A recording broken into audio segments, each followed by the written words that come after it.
convidados para que, por favor, abram as suas Bíblias no primeiro livro de Samuel, capítulo 17, a partir do verso de número 42. 1 Samuel 17, 42.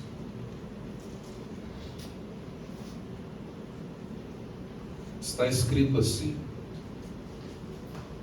olhando o filisteu e vendo a Davi, o desprezou, porquanto era moço ruivo e de boa aparência.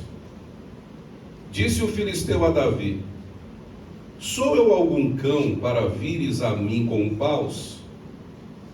E pelos seus deuses amaldiçoou o filisteu a Davi. Disse mais o filisteu a Davi: vem a mim, e darei a tua carne às aves dos céus e às bestas feras do campo. Davi, porém, disse ao filisteu: tu vens contra mim com espada e com lança e com escudo, eu, porém, vou contra ti em nome do Senhor dos exércitos, o Deus dos exércitos de Israel, a quem tens afrontado. Hoje mesmo o Senhor te entregará nas minhas mãos. Ferir-te-ei e tirar-te-ei a cabeça, e os cadáveres do arraial dos filisteus darei hoje mesmo às aves dos céus e às bestas feras da terra. E toda a terra saberá que há Deus em Israel. Saberá toda esta multidão que o Senhor salva, não com espada, não com lança, porque do Senhor é a guerra, e Ele vos entregará nas nossas mãos. Aleluia.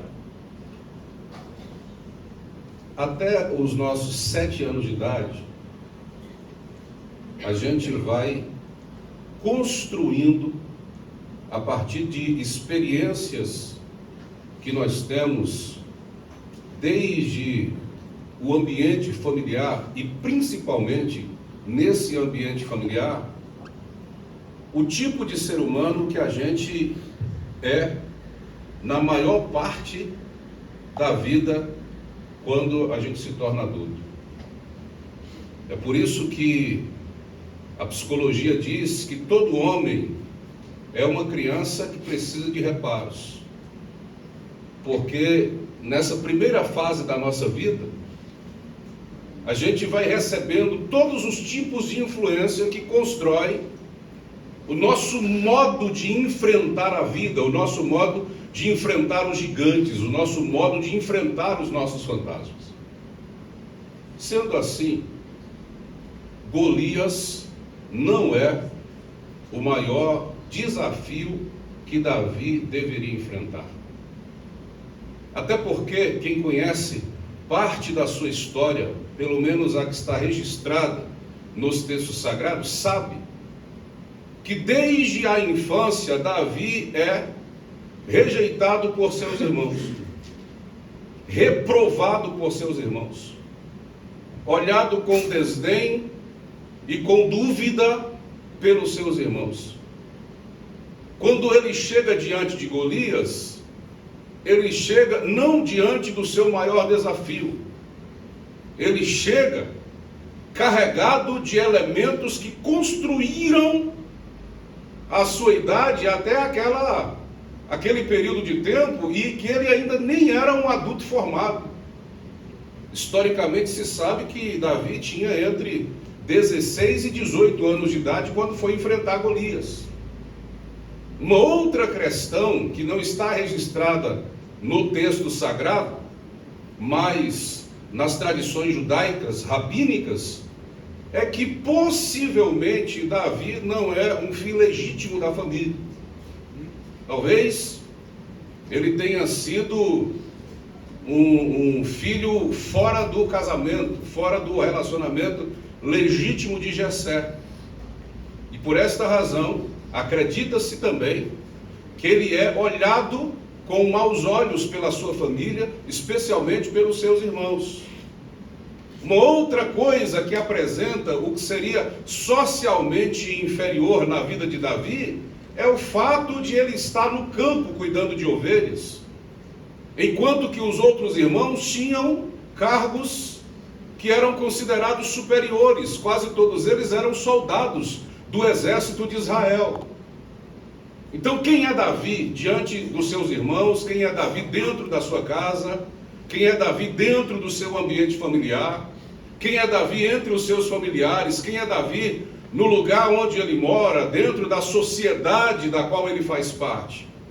Ele é uma pessoa, entre aspas, inferiorizada familiarmente, socialmente. Por isso, ele poderia e talvez até deveria ter dificuldades para enfrentar os desafios da vida. Mas isso não foi suficiente para diminuir aquilo que Deus havia estabelecido para a vida de Davi. Davi foi chamado por Deus, e esse chamamento alterou o modo de Davi enxergar os desafios que lhe foram propostos na existência. Quando Davi chega diante de Golias, ele não chega diante do seu maior desafio. Ele já havia enfrentado desafios maiores. Por isso ele nos dá a primeira lição que nós podemos aprender esta noite. Não permita que a opinião, que o modo do outro te olhar, tire de você a capacidade de tomar decisões acertadas na vida. Não permita que o olhar de quem quer que seja, ou a opinião de quem quer que seja, tire de você a capacidade de tomar as decisões acertadas diante de Deus. Davi chega, e ele chega não como quem foi influenciado negativamente pela família ou pela sociedade da qual ele fazia parte. Ele chega como quem confia num Deus que está acima de todas as influências. Por isso ele não permite que a opinião alheia lhe paralise. Ele não permite que a opinião alheia barre o desejo do seu coração de transformar a sua história a partir daquela decisão. Quando você pensa, por exemplo, em Maria, irmã de Lázaro, irmã de Marta, você pensa numa pessoa introspectiva, ou melhor, introvertida. Ela é um tipo de pessoa que não aparece muito bem nos ambientes os quais ela frequenta. Por quê? Porque ela é uma pessoa introvertida, ela é reservada, ela é uma quieta observadora. Ao contrário dela, nós temos Marta, que é uma pessoa proativa. Então ela está frequentemente em maior destaque do que Maria. Mas houve um dia em que Maria ficou profundamente inquieta e ela precisava tomar uma decisão que era incomum ao seu comportamento natural. Jesus tinha ressuscitado seu irmão Lázaro, estava em sua casa participando de um banquete, de uma ceia, de um jantar. Muitos homens estavam reunidos nesse lugar, onde apenas eles estavam sentados, comendo à mesa. Lázaro estava lá. A sua irmã Marta, como sempre, estava servindo, como as mulheres naquele contexto deveriam fazer em relação aos homens. E Maria está aqui com o seu coração profundamente inquieto, desejosa de prestar uma adoração diferenciada a Jesus. Mas quem é ela? Ela é uma pessoa introvertida, ela é uma pessoa quieta, mas agora o seu coração está desejoso de ela tomar uma decisão e uma atitude que é incomum à sua própria natureza. Invadir aquela sala onde homens estão, derramar perfume aos pés de Jesus e usar os cabelos para enxugar os pés de Jesus não era algo comum à sua natureza. Se ela tivesse pedido opinião a Marta, o que Marta diria? Você deixe de ser ousada. Coloque-se no seu lugar. Se você quer entrar lá, tome aqui essa bandeja, tome aqui esse pedaço de tecido e vá servir aos homens que estão sentados no jantar. Por isso ela não pede opinião, porque o seu coração está queimando na decisão de entrar naquela sala para adorar a Jesus prostrada aos seus pés. E ela faz isso. Ela derrama o seu perfume diante da presença de Jesus num dia em que ela precisava tomar uma decisão que marcaria profundamente a sua história. Ela vai além das opiniões, além do que é o seu comportamento natural, que talvez tenha sido moldado pelo seu próprio ambiente familiar. Quantas vezes na vida as nossas decisões são dificultadas pela opinião do outro, pelo contexto, por determinadas situações que tentam nos barrar de decidir, de tomar decisões, de ir além. Por quê? Porque a gente fica preocupado mais em fazer ou deixar de fazer algo em favor de, para agradar a. Enquanto que às vezes a gente se sacrifica e sacrifica muito, e muitas vezes sacrifica a vontade de Deus na nossa vida, por causa daquilo que vão pensar a nosso respeito, que vão dizer a respeito do nosso nome.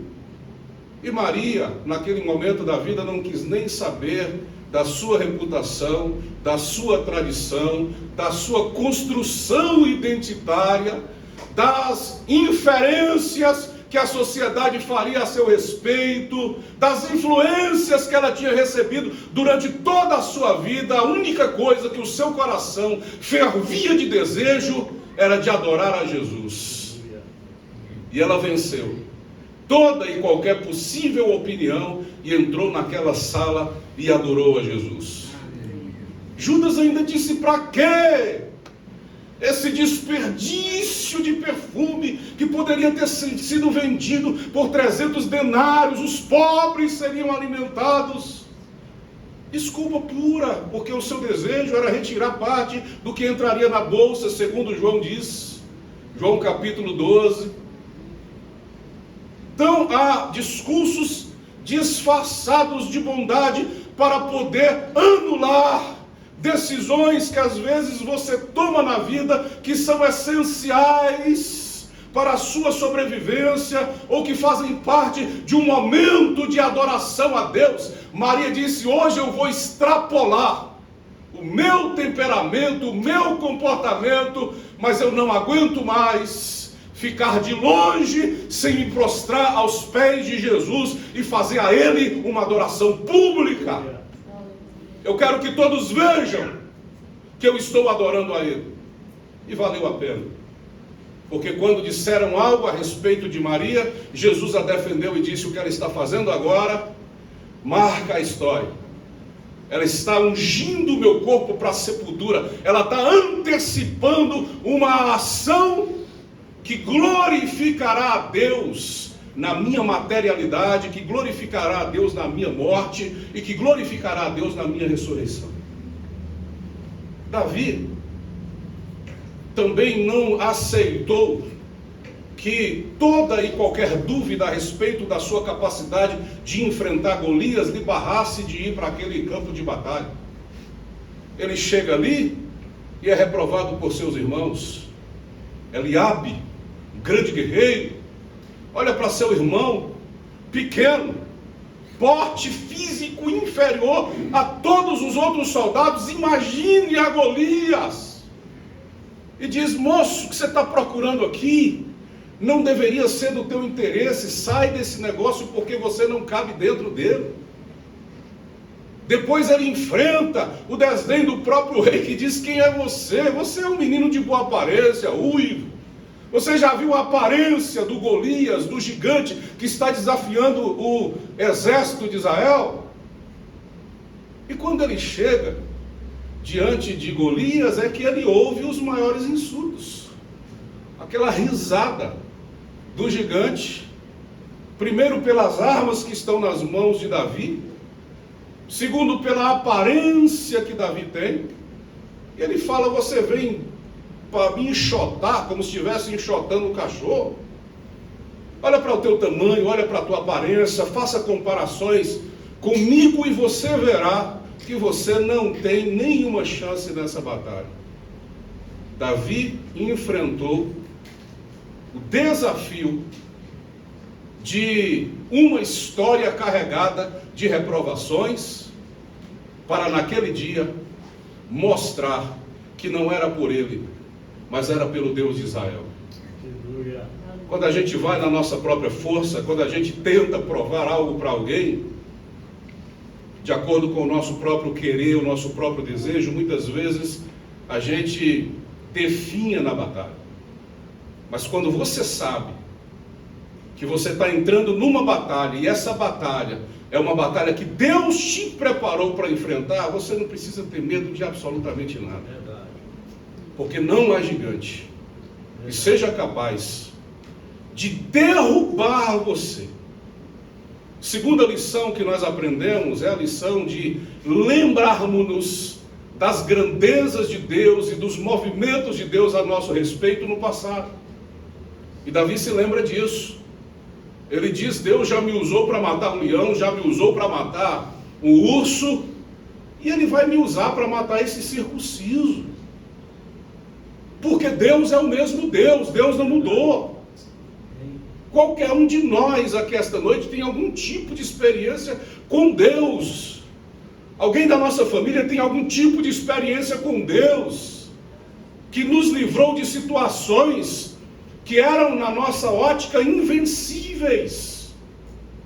Então, quando a gente, diante da luta, pensa no que Deus já fez, e diz: Deus continua sendo o mesmo, Deus não mudou, Deus não foi alterado pelo tempo, Deus não foi influenciado pela modernidade, a gente aceita que Deus nos dará mais uma vitória diante do nosso novo enfrentamento.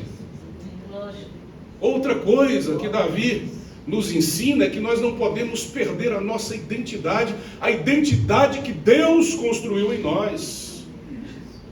Saul diz: usa pelo menos as minhas armaduras, para que você se proteja. E Davi tenta usar. Saul é o homem mais alto de Israel, e Davi é o menino dos mais baixos de Israel. Não cabe, não dá. Ele veste e nem consegue se movimentar. Tem tanta gente na vida tentando usar a roupa que não lhe cabe, identidade que não é sua, ser o que na verdade não é, aparentar aquilo que na verdade não é a sua identidade. Deus não quer que a gente pareça com aquilo que é aparentemente mais agradável. Deus quer que você seja exatamente como você é, porque é do jeito que você é que Ele te chamou, é do tamanho que você tem que Ele te chamou. É com a pouca força que você tem que Ele vai utilizar-se desse elemento de surpresa para vencer o seu adversário. Outra coisa que nós devemos aprender é que nós não podemos desvalorizar os pequenos elementos. Se você for pensar no peso, no tamanho dos armamentos de Golias, você vai pensar em objetos que nenhum ser humano comum aqui consegue carregar com facilidade. O peso da lança, o peso da espada e o tamanho do escudo, tudo é absurdamente maior do que o que qualquer ser humano pode carregar. É uma vantagem que ele tem, além do seu tamanho, da sua força, da sua habilidade na guerra. E olha para as armas de Davi: pedras, alforje contra um gigante com uma habilidade militar, habilidade de guerra absurda. Quem é que tem a maior vantagem? Se você fosse apostar numa bet dessa da vida, eu acho que os crentes não estão fazendo isso, né? Apostando em bets? Acho que não. Mas digamos que Davi contra Golias numa bet dessa. Quem é que você ia investir? Qualquer pessoa na vida olhando conceitos racionais, iam dizer: vou investir tudo em Golias, porque Davi é improvável. Verdade. E o que acontece? Deus guia os movimentos de Davi, e uma pedra só acerta a testa de Golias, ele cai para frente. Vem correndo em alta velocidade, a pedra acerta a testa e ele cai para frente. Ele morreu? Não. Porque o texto diz que Davi pega a espada de Golias e o mata com a própria espada e arranca a sua cabeça. A pedra o derruba e a espada o mata. E Davi vence, tendo nas mãos pequenos elementos. A gente tem o hábito de valorizar as grandes coisas, os grandes anúncios, os grandes outdoor, as grandes imagens. É o espírito de megalomania que pondera, que age nesse nosso tempo no qual tudo tem que ser gigante para a gente valorizar. E olha Deus o que faz. Usa os pequenos elementos. Olha Deus usando Moisés. Olha Deus fazendo Israel vencer o exército de Faraó. Olha Deus soprando o vento natural para poder vencer o poder bélico do Egito. Olha Deus se manifestando, dizendo a Nicodemos que o vento sopra onde quer, significa dizer que Deus determina quem vai vencer, qual seja o tamanho da batalha enfrentada. Aleluia. Olha Deus dizendo: é Davi quem vai vencer, mesmo tendo nas suas mãos elementos tão pequenos. Não desvalorize as pequenas amizades, não desvalorize as pequenas conversas, não desvalorize as pequenas coisas, porque às vezes também são as pequenas pedras que nos fazem tropeçar. Então os pequenos elementos devem ser olhados com cuidado. Eu quero encerrar esse segundo capítulo da nossa reflexão de hoje dizendo a você que nunca entre numa batalha com espírito de perdedor. Quando Davi entra na batalha, mesmo sendo contrariado pelo discurso do rei, pelo discurso dos irmãos e principalmente pelo discurso de Golias, dos seus lábios sai uma palavra contrária a toda a negatividade que poderia tê-lo atingido.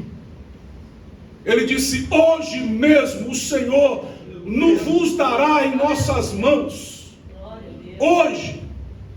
Palavra que sai da boca de Davi, que tinha sido insultado pelo gigante, não é uma palavra de alguém que recebeu o espírito negativo, aquela energia horrível toda que estava ao seu lado. É a palavra de alguém que está com o coração carregado da confiança de um Deus que está acima de todos os poderes. E ele diz: hoje mesmo, você vai ser vencido por mim. Porque o Senhor é o dono da batalha. O Senhor dos exércitos é o dono desta luta. Por isso que eu não tenho medo. E o pequeno Davi, na verdade, é o gigante Davi. E o gigante Golias, na verdade, é o pequeno Golias.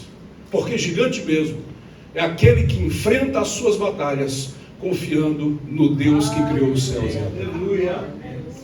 Se você puder ficar de pé, eu quero convidá-los para que faça isso. Em nome de Jesus. Amém. Bendito seja o teu nome por tua palavra, Senhor. Bendito seja o teu nome pelo que o Senhor falou por meio do pastor Edinho esta noite. Que o teu vento continue soprando, fazendo com que as coisas sejam reveladas. Sim, Senhor, que o teu vento continue a separar, que o teu vento continue a produzir coisas extraordinárias, levantar defuntos, que o teu vento continue a soprar onde ele quer soprar, para que teu nome, por meio do movimento do vento, seja glorificado.